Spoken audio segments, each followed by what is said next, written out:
Olá, estudantes! Tudo bem com vocês? Espero que estejam todos bem. Vamos para mais uma semana do nosso conteúdo e já vamos começar. Qual que é o melhor dia? Hoje, a aula de História. Eu sou a professora Celina Gomes. E a nossa aula de hoje, dando continuidade ao conteúdo da semana passada, hoje, de fato, é a República da Espada.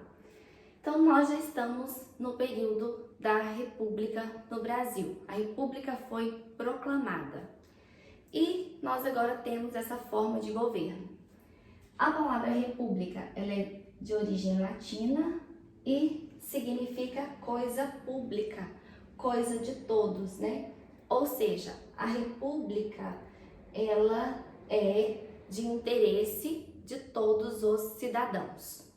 E nós tivemos então a Primeira República, chamada de República da Espada. A República da Espada foi de 1889 a 1894. Depois da República da Espada, que durou pouco tempo, veio a República Oligárquica, que foi de 1894 a 1930. E quem participou ali dessa forma de governo, sendo os presidentes, estes faziam parte da elite agrária. E nós vamos ter esse conteúdo na semana que vem. Hoje nós vamos ficar com a República da Espada. Então vamos lá. Nós tivemos a República da Espada, presidentes militares. Então, o primeiro presidente do Brasil foi o Marechal Deodoro da Fonseca.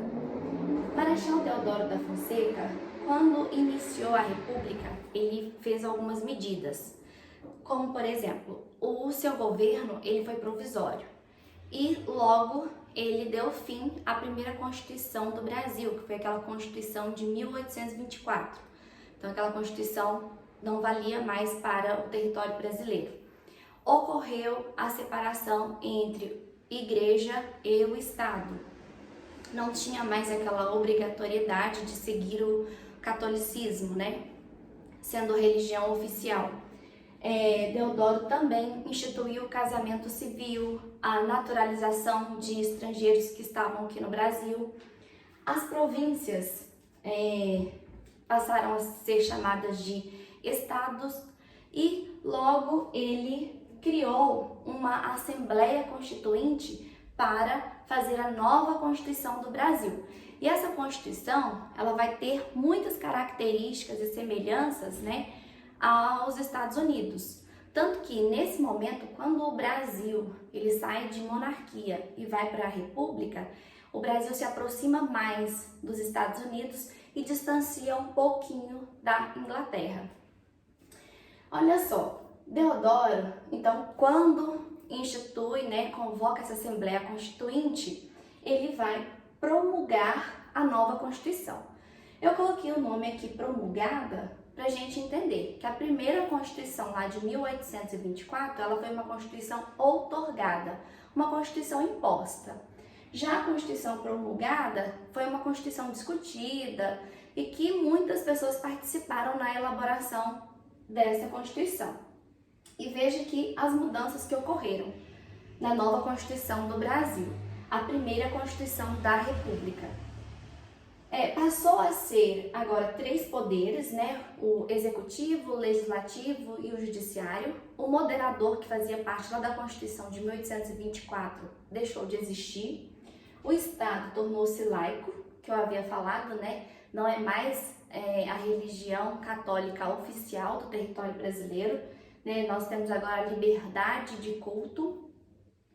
Criou-se, então, alguns símbolos nacionais, né? Mudou a bandeira, o hino nacional, o brasão.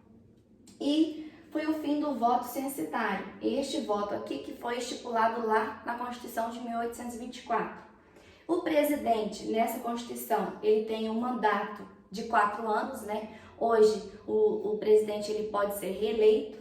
O sistema é federativo, dando mais autonomia para os estados, e o voto é muito importante nesse momento aqui, porque ele passa a ser um voto aberto para maiores de 21 anos, homens. excluindo de participar das eleições as mulheres, os militares e os religiosos. Isso não vai agradar nem um pouquinho, né, essas classes aqui que depois vão estar lutando para conquistar esse direito de voto. E durante o governo aqui de Deodoro da Fonseca, ele governou por pouco tempo. Deodoro, o Congresso quis restringir um pouco da autonomia, né, do Deodoro, e ele não aceitou. Ele fecha o Congresso e a Marinha, que também era chamada de Armada, a Marinha estava com ciúmes assim do Exército, porque falava que Deodoro dava mais autonomia para o Exército e menos para a Marinha. Então a Marinha ameaça de bombardear o Rio de Janeiro, caso isso não mudasse. Então vai acontecer a primeira revolta armada. E logo eles pedem a renúncia de Deodoro da Fonseca. Deodoro da Fonseca, né, não vai resistir ali à pressão. O que ele vai fazer? Renuncia. Quando ele renuncia, quem vai assumir o governo, então, vai ser agora o vice, Floriano Peixoto. Só que, na Constituição, falava-se que, em caso de renúncia do presidente, deverá ser convocadas novas eleições. E Floriano, ele finge que não sabia dessa parte da Constituição e ele continua ali governando. Só que, durante o governo de Floriano, o que ele vai fazer? Ele vai tentar conter a crise. Essa crise aqui do plano econômico que foi instituído por Deodoro da Fonseca. Conter, assim, a crise, mantendo o preço dos alimentos, diminuindo o preço dos aluguéis. Mas mesmo assim, Floriano vai sofrer ainda duas revoltas. A segunda revolta armada no Rio de Janeiro e depois uma revolta federalista no Rio Grande do Sul.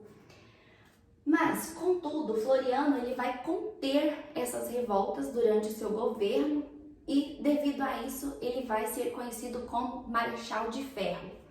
A questão do plano econômico, né? O Deodoro ele vai instituir um projeto econômico com o objetivo de industrializar, desenvolver o território brasileiro,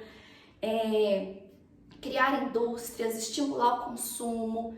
Contudo, né, vai ocorrer a emissão de papel moeda de forma exagerada, né? O tanto de papel moeda que podia ser produzido ali deveria estar baseado na quantidade de reservas de ouro que o país possuía, né?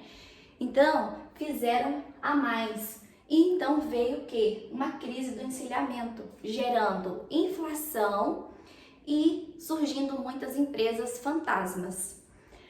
Mas, com tudo isso, né, chegou ali o fim do governo de Floriano Peixoto e nós vamos ter agora, né, em 1895, a posse do novo presidente do Brasil, Prudente de Moraes, o paulista Prudente de Moraes, que vai fazer parte da República Oligárquica, que é assunto da nossa próxima aula.